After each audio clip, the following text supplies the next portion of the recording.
Nous sommes un collectif de militants, d'associations, sans étiquette parfois, y compris pour les militants. Nous avons beaucoup de sensibilité parmi nous.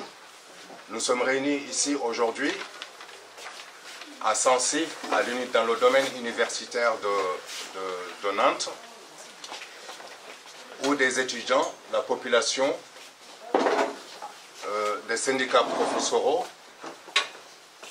et des mouvements défendant le droit du logement pour tous sont venus occuper sensible un site de salle de l'université et le château. Le château aussi c'est un squat comme celui de Sensible également dans le domaine universitaire. Donc nous abritons dans ces squats des mineurs, des personnes fragilisées. Non seulement il y a des mineurs isolés, mais nous avons des mineurs français qui sont nés ici, qu'on peut repérer quand on traverse la ville, dans les abribus quand il pleut et qu'il fait froid, qui se laissent s'automutiler par les gouttes de pluie froide sur des chaises ou des valises, sur une valise. C'est une image, permettez-moi de le dire rapidement. Sur cette image, c'est une personne assise sur une valise écrasée, mais qui est là, à qui je demande, viens avec moi, viens avec nous. On a des squats où il y a des filles, et elle est tellement déboutée de beaucoup de choses qu'elle n'a pas voulu venir. Je reviens pour dire que à ces sites de Sensible et du château, nous n'abritons pas seulement des enfants mineurs. Nous souhaitons sensibiliser la population à cela, que dans ces locaux, nous donnons abri. Nous avons des femmes avec enfants, des familles, des personnes enceintes. Et donc, l'ensemble de ces collectifs, avec toutes ces sensibilités, nous avons décidé de faire savoir notre voix, parce que nous négocions depuis longtemps avec la préfecture, à travers des lettres, pour leur expliquer que dans nos squats, qui sont aujourd'hui des lieux de vie, parce que les personnes commencent à se stabiliser, à laisser leurs affaires, et donc que dans ces squats, nous expérimentons plusieurs choses. Non seulement nous avons à faire des lits, mais nous sommes autonomes du point de vue alimentaire, parce que nous faisons de la récupération alimentaire, vu qu'il y a des millions de tonnes de nourriture qui sont jetées.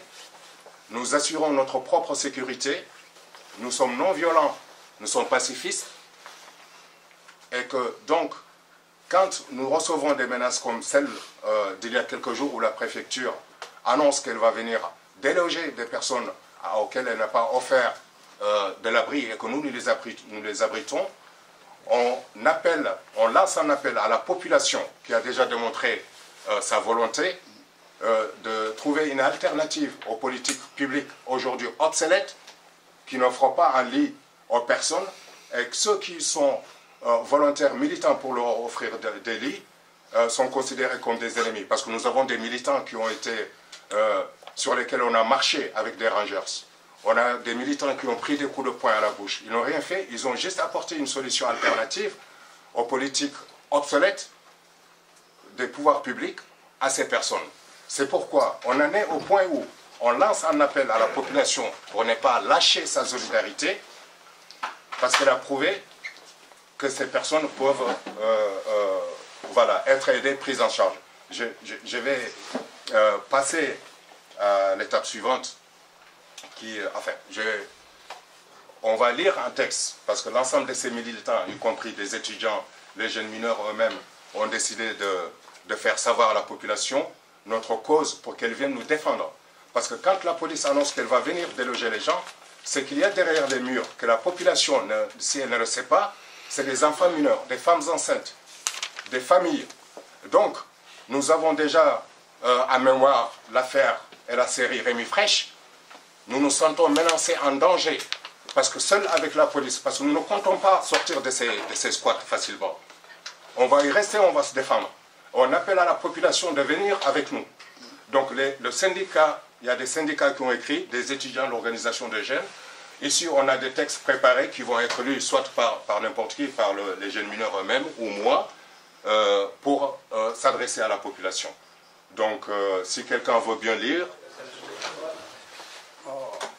Objet de demande d'un moratoire contre une expulsion à l'attention du président de l'Université de Nantes. Messieurs, par la présence lettre, nous faisons suite à la décision expulsion imminente. Éminence prononçant à notre rencontre migrants. Nous sommes dans la locaux universitaire château et sensible qui ne sont pas appropriés pour accueillir des migrants. En raison des circonstances particulières de notre situation, en savoir la difficulté d'être pris en charge régulièrement par le 115, les places illimitées dans les centres d'hébergement, la rue devient notre seule maison et le froid et la pluie nous rendent malades. La rue c'était de nos amis, le 115 reçoit beaucoup d'appels, plus que la capacité d'accueil est acquérée par toujours les ans. Le 115 oriente à la parc, le château et le sensible sont devenus les nombreux centres d'hébergement du 115. Il y a plusieurs familles, donc une des 8 personnes avec 6 enfants, donc des en bas âge qui viennent d'arriver. De nombreuses personnes continuent à arriver. Aujourd'hui, à 16h17, une nouvelle femme vient d'être accueillie, 3 enfants, donc un bébé de 7 mois. La situation est inadmissible, introuvable, précaire. Nous avons rappelé que Sensible et le château sont des lieux d'habitation où se croient des exilés et autres personnes en difficulté, ainsi que des personnes solidaires. Vous pouvez prendre rendez-vous et venir constater le présence exilé au château comme à Sensible. Nous avons rappelé qu'il faut prendre rendez-vous pour venir au château et à Sensible, et que vous serez accompagné dans votre visite par des habitants. Ce sont des lieux d'habitation et c'est normal de demander avant de rendre. C'est un minimum de considération. Nous ne voulons pas qu'ils contrôlent ce qui se passe et que nous voulons vivre librement. Nous sommes conscients que ce n'est pas à l'université de nous prendre en charge et ACA ne devait pas être en lieu de dortoir. Le pouvoir public qui devait nous prendre en charge. Nous ignorons maire, préfecture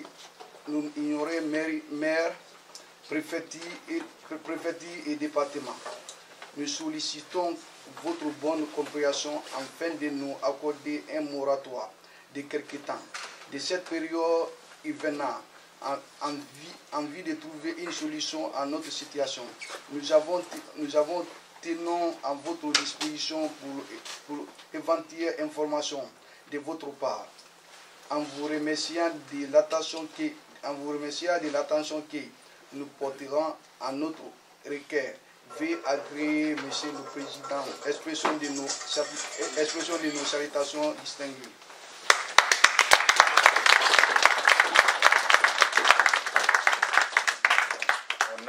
Excusez-moi si...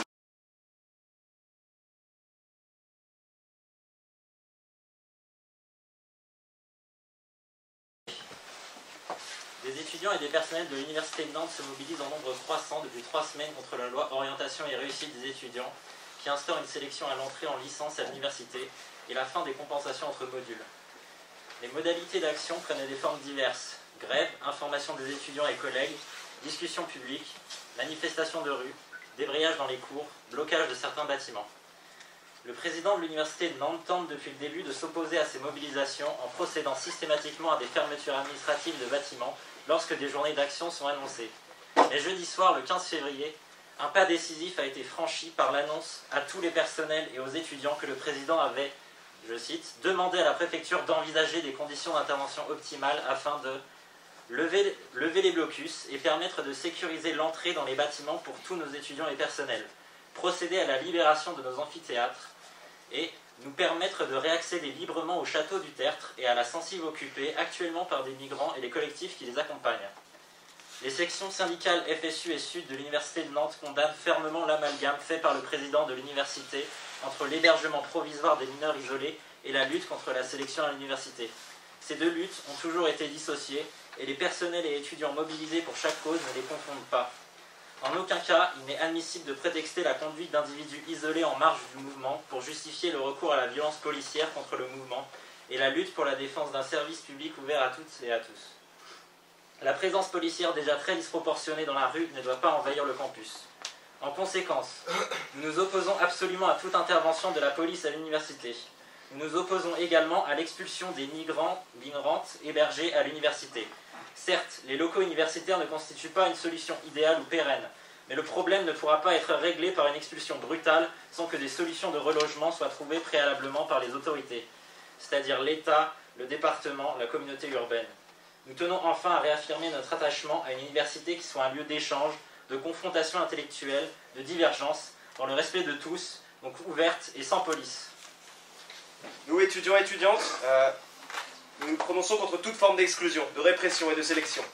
La sélection à la faculté comme aux frontières est un fait.